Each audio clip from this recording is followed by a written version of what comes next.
Hmm. Dang, Touji. I know Hardcore is lame, but you don't need to beat about that badly. Jeez. Yo, you guys, this is Blacklist of the Abyss, and you're watching my review for Tokyo Ravens Episode 8.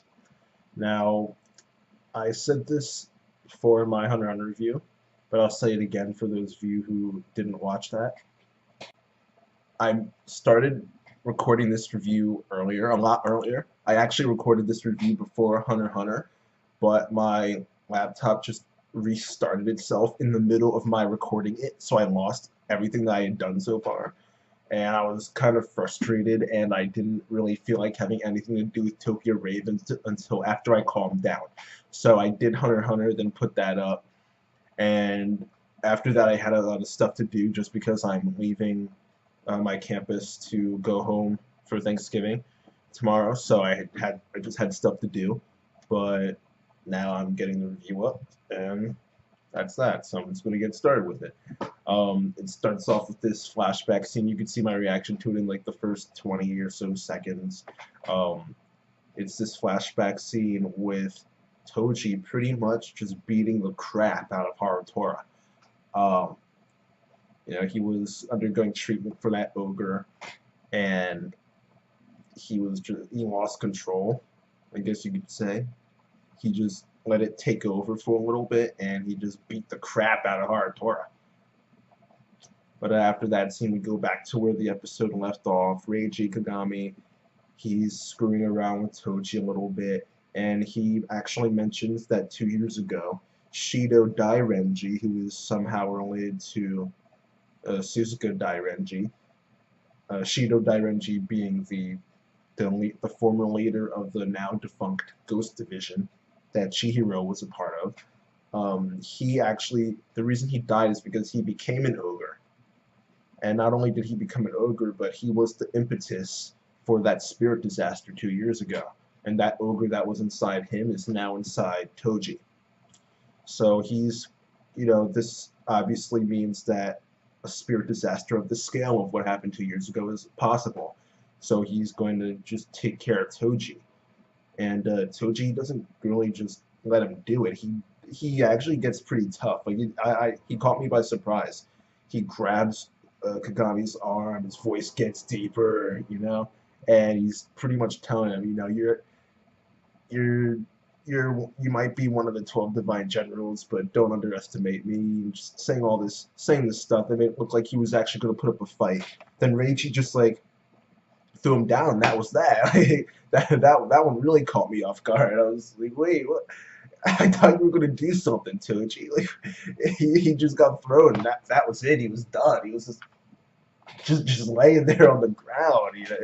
That caught me by surprise. But after that, these two crows show up to stop Reiji, and Kogure actually shows up too. Kogure, who was mentioned last week, he mentioned with Kagami during that conversation that Shifamami had with Jin Otomo. And Kogure, it turns out that he's actually the same member of the 12 Divine Generals that we saw back in episode 2, I think. Episode 2 or episode 3. I think it was episode 2, though. It was when Touji was at Harutora's dad's clinic, and they were looking at the TV. There was this news report there, and there was this guy who took out this tree or whatever that was apparently a spirit disaster or something. That was him. And he shows up, and he gets Reiji to leave, put it simply. Now they have some work to do, so he says it's an emergency, and Kagami leaves. But one thing that Kagami does say, though, is that it's definitely the Twin Horn Syndicate's work. It's definitely them who's responsible for these spirit disasters popping up and everything. But we know that Chihiro is the one who fed Miasma to that one chimera, Niue thing. So he's definitely part of the Twin Horn Syndicate. Like it seems obvious, but I wasn't really sure because he seems like the type of guy that don't like. If I was Doman, I wouldn't trust him completely. He just strikes me as the type of guy who could be turned really quickly and like go to the side of good. You know, he's just doesn't seem like someone who's 100% dedicated to the cause. You know, but he's legitimately working for him. He's not like a double agent or anything like that either. He's legitimately working for them, and he's. I mean, then again, it technically has been confirmed that Doman is and his group are the Twin Horn Syndicate, but I mean, they don't confirm anything in the show, so I'm just gonna go ahead and assume that they are the Twin Horn Syndicate. But yeah, Chihiro is definitely involved with that. Um, but after that, Kagame leaves, Kogane leaves as well. The two crows leave, and Touji ends up getting taken in for treatment. And it turns out that Natsume didn't know anything about Touji being an ogre, which caught me off guard as well. You know, I thought Natsume knows everything. At least that's what it seems like. Just so I thought she would know, especially since she was Hokuto. So apparently Hokuto didn't even know that Touji was not a chimera, an ogre. So it just surprised me. I thought that Natsume would have known that, but it's not really nothing worth talking about for more than like 20 seconds. Though knowing me, I probably did talk about it for longer than that. But after that, their Natsume or toward their group gets called into Mio Kurahashi's office, and she pretty much just tells them that the exorcism department wants to use Hokuto as bait to draw out the spirit disasters and everything. And apparently the logic behind it is that dynamic spirit disasters prefer the refined yin that dragons possess. That's probably just some omnioji mumbo jumbo. Like it's it doesn't really make much sense to me, but it's just some omnioji mumbo jumbo. It's whatever. It's whatever. That's exactly what it is. Whatever. You know, I'm not going to focus too much on it. Kyoko doesn't agree with that decision, but Natsume ends up saying yes anyway. She does so after she asks whether her father has agreed to that or not. I don't remember if her father's role has been legitimately revealed yet. You know, I would assume he's the current head of the Tsuchimikado family, but you never know. If so, it would make sense for her to need his approval first. But she agrees once she finds out that he said yes. And Mio actually says that the Twin Horn Syndicate might be a bunch of Yako devotees, which would also make sense, seeing as though when we saw Chihiro last episode, he saw Natsume and he referred to her as the King of the North Star. So that's, you know, we've only heard a Yako devotee call her that before, so it would make sense for the next person to call her that to also be a Yako devotee. But again, it's not like we have a lot of evidence to actually assume that only Yako devotees call her the King of the North Star. But it's clear, it's definitely a possibility though. I wouldn't put money on Doman himself being a Yako devotee though. I feel like he might just be using Yako devotees and not actually be one himself. But I don't really have any reasoning behind it. It just doesn't strike me as someone who would take advantage of Yako in order to use Yako devotees. You know, like I don't think a Yako devotee would use Yako in order to take advantage of other Yako devotees. But you know, that's literally the only thing I've got regarding that. So maybe he really is a Yako devotee. Who knows? But he just doesn't strike me as some guy who's obsessed with religion and all that stuff. And well, not really religion, but Yako. And who cares? The point is that the Twin Horn Syndicate is a bunch of Yako devotees mostly. But after that little conversation that they have, Mio gets this phone call, and they learn that Touji woke up, but he escaped from the hospital. So Harutora, he wants to go after him, but he doesn't because he's Natsume's familiar and he has to stay by her. And Natsume tells him, no, just go. Just go, I'll be fine on my own. You don't do anything anyway, so just go. So just go. But well, that's not what she said. But she does call him an idiot though, which is unnecessary. Which sounds stupid coming from me since I just insulted Harutora, but he doesn't deserve to be called an idiot, even though he is one. Especially by Natsume, who likes him. You know, it's just a random time to call him an idiot. You could have just said, she could have just told him, "Hey Harutora, you can go, you know," and he'd be like, "Oh, what do you mean?" And then she'd say, "You know, I know you want to go after Touji. You can go. You don't have to worry about me. I'll be fine." Blah blah blah. And that would have been nice. But she had to ruin it by calling him an idiot first, and that like that pretty it doesn't counter slash negate all the interactions between them, but still, I mean, that could have been a moment where they got kind of closer, but not really, but kind of. I don't know. It's not really that important. I don't know why I'm harping over it so much, but Natsume and Kyoko end up going to the exorcism department while Harutora and Tenma and Kon go after Touji. And when Natsume and Kyoko get to the exorcism department, they see Kagame sitting there waiting for them. And while they're talking and sitting there eating, he mentions that he was actually in the same class as Jin Otomo. And the two of them, along with some other person, were known as the Three Crows. And Kyoko makes quite the deal out of they have her specifically state, wait, but there are three crows, but there are only two of them. That means there must be another one. You know, so there's another one. I would assume that that person is also a member of the 12 Divine Generals because, like, everybody is a member of the 12 Divine Generals. um, you'd think that when you have a group of people in a story that are like high up, you would think that you wouldn't introduce all of them like one after another. You'd think you'd, you know, try to build them up a little bit, you know, have some suspense, but they just keep introducing them one after another, after another, after another. And, you know, we've seen like 5 of them already. Right, Suzuka, Reiji, Kogure, Amami,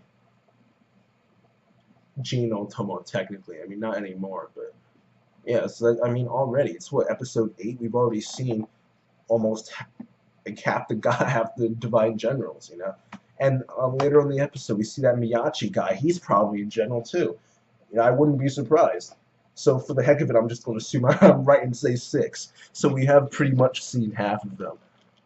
If Hiratsu wasn't one of the 12 Divine Generals, I wouldn't be surprised at this point. Because literally everybody's one of the... Mio Kurahashi is probably one of the Divine Generals. Like, I would not be surprised at all.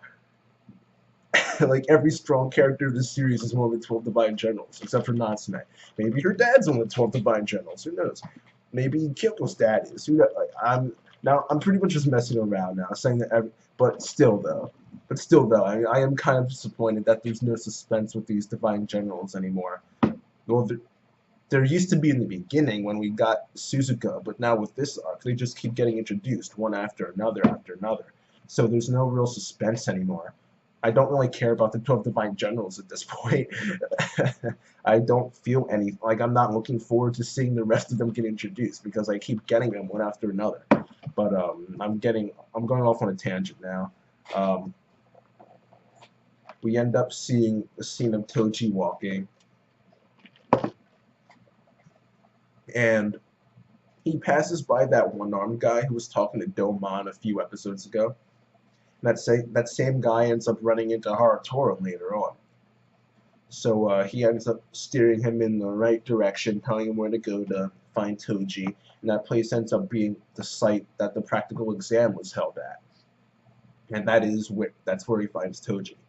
But after this, we see Natsume, and she's talking about how the Tsuchimikado are actually responsible for most spirit disasters, but they are also the ones who are able to purify them. So, like, other Omniuji, they have mixed feelings about the Tsuchimikado. But I guess that's just something that they felt like throwing in there just to show that not everybody can purify spirit disasters like Hokuto slash Tsuchimikado can. That's why they have to go through all this effort, but I don't really care too much, to be honest. The spirit disasters in general are just very vague, so I don't really. When it comes to spirit disasters, I try not to think too much because it's just like everything's a spirit disaster. Just like everything's a divine general, everything's a spirit disaster. I don't even know what a spirit disaster is at this point. They could there are monsters that are spirit disasters. Miasma, that's a spirit disaster. There was a tree, that's a spirit disaster. You've got ogres now that are possessing people, so Touji can become a spirit disaster. Everything's a spirit disaster. So I just try not. I'm actually trying not to think about them because it's just so vague. I just try to accept it and just assume that it makes sense. But anyway, again, getting off topic. Hokuto ends up drawing in one of the spirit disasters, a Phase 3 Niue, so pretty much an ultimate level Digimon. And after that, there's a lot of switching back and forth here. Harutora starts talking with Touji. He tries to talk and jutsu him, but that doesn't work. So he turns into this samurai. He transforms into this samurai ogre thing with a black rock shooter eye. You know, he had like a black rock shooter eye over here. And in the end of the day, friendship and feelings end up winning. So you know, that's that. Touji ends up transforming back, and everything ended well for those two. For the others, you can't really say that though. Reiji and Miyachi, that guy I mentioned before, they attack the Phase 3 Ultimate Digimon thing, and all these guys and girls and Onmyoji start chanting and doing all this stuff, and Hirata actually mentioned something about a bond princess. I have no clue what that is. That could be a person, it could be a thing, it could be a type of spell, it could be a type of spirit disaster, it could be he just brought it up randomly, like, so I'm just gonna leave it there. Just know that Bond Princess might show up again later, but after he mentions that, the Chimera from last episode shows up, and we end up seeing Chihiro. He ends up summoning all this miasma because the Onmyoji, they were going to try and trap both that Chimera and the one that Miyachi and Reiji attacked in the same barrier. But thanks to the miasma that Chihiro created, the Chimera from last episode managed to escape from the barrier. He managed to get out of its range before it closed off. And the Chimera Niue thing that was in there ended up like feeding off of the miasma, I guess, and more mumbo jumbo. They said that it caused a chain of spirit disasters. So I don't. What is a spirit disaster? A thing or an action or an event? Like it's just so vague. It's everything. It's really vague, but it causes a chain of spirit disasters, and the two-headed chimera thing digivolves from ultimate to mega. And that's how the episode ends. It goes to Phase 4. But that's it for the episode. As far as the content, I mean, stuff obviously happened, you know, especially with Touji. It's just that while watching the episode, I kind of just didn't really care, you know. And I mean, as far as content goes, it was good, I guess. But in terms of, I mean, it was just boring though. The content was good. It just wasn't. It wasn't given to us well. It wasn't done well. Like it was just boring. I didn't care. I didn't care about Touji this episode, which is weird because I always care about Touji, but they made him boring. Like he transformed into that samurai ogre thing, and then from there I just stopped caring. It was just stupid. Like, and I'm a fan of people losing control of their abilities and going berserk too. So for me to not care about this, you know, there's something wrong. But I just didn't really care that much. But I'll give the episode a 7 out of 10. I I mean, like I said, the content was there. It's just it didn't interest me. It just didn't. It just wasn't interesting. It was boring. But the content, the stuff that was actually there, was still good though. So I'll give it a 7 out of 10, even though it was kind of boring at times. But yeah, that's it. It's a cool episode. But that's it for this review of Tokyo Ravens. Rate, comment, subscribe, and I'll see you guys next time.